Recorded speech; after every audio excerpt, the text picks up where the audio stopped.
દિલ્હીમાં ચાલતી એઆઈ સમિટનું રાહુલ ગાંધી દ્વારા કરાયેલ વિરોધને લઈ સુરત ભાજપ મહિલા મોરચા દ્વારા રાહુલ ગાંધી માફી માંગેના નારા સાથે વિરોધ કરાયો હતો।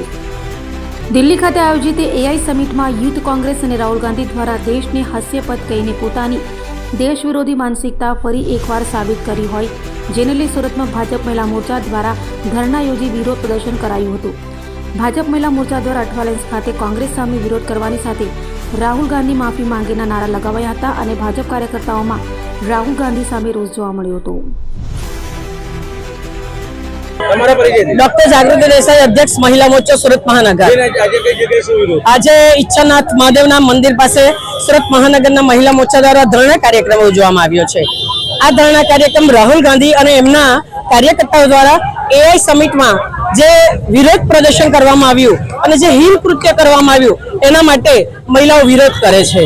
જ્યારે 80 થી વધુ દેશો ભાગ લઈ રહેલા હોય અને આંતરરાષ્ટ્રીય કક્ષાએ ભારત દેશની છબી ખરડવાનું આટલું અધમ કૃત્ય કરે એ સાખી લેવામાં ન આવે અને ભવિષ્યમાં પણ આવું ન થવું જોઈએ।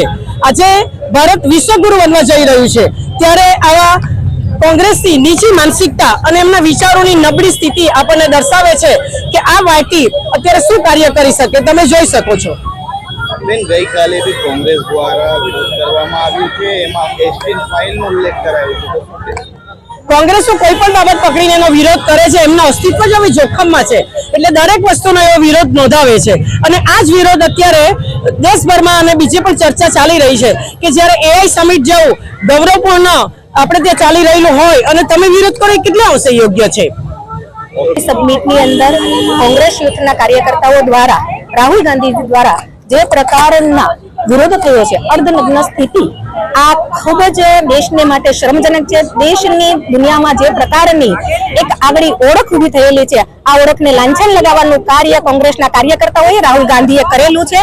અહીં સમિટની અંદર જે પ્રકારના આંતરરાષ્ટ્રીય પ્રમુખો પણ હાજર હતા, ત્યાં અમારી મહિલાઓ પણ હાજર હતી। આ ભારતીય સંસ્કૃતિ નથી। કોઈ પણ પક્ષ વિરોધ કરવાનો હોય છે, પણ જ્યારે રાષ્ટ્રની વાત હોય છે, જ્યારે દેશના વિકાસની વાત હોય છે, ત્યારે તમામ પાર્ટીઓએ એક મંચ ઉપર આવવાનું હોય છે અને આ પ્રકારનો આ અર્ધનગ્ન સ્થિતિનો જે વિરોધ છે, જે પ્રદર્શન છે, એ પ્રદર્શનને ક્યારેય સાખી લેવામાં નહીં આવે। આ ભારતીય સંસ્કૃતિ, અમારા મહિલાઓની મર્યાદાઓનું ખનન થયેલું છે। ત્યારે આપના માધ્યમથી રાહુલ ગાંધીને હું કહેવા માંગીશ, કોંગ્રેસ પાર્ટીને હું કહેવા માંગીશ કે આપણે દેશ અને દેશની નારીઓની માફી માંગવી જોઈએ। આ પ્રકારની આપની જે સ્થિતિ આપે ઊભી કરી છે દેશ માટે, દેશની છબી, દેશના વિકાસને રૂંધવાનું જે કાર્ય આપે કર્યું છે, એને ક્યારેય સાખી લેવામાં નહીં આવે।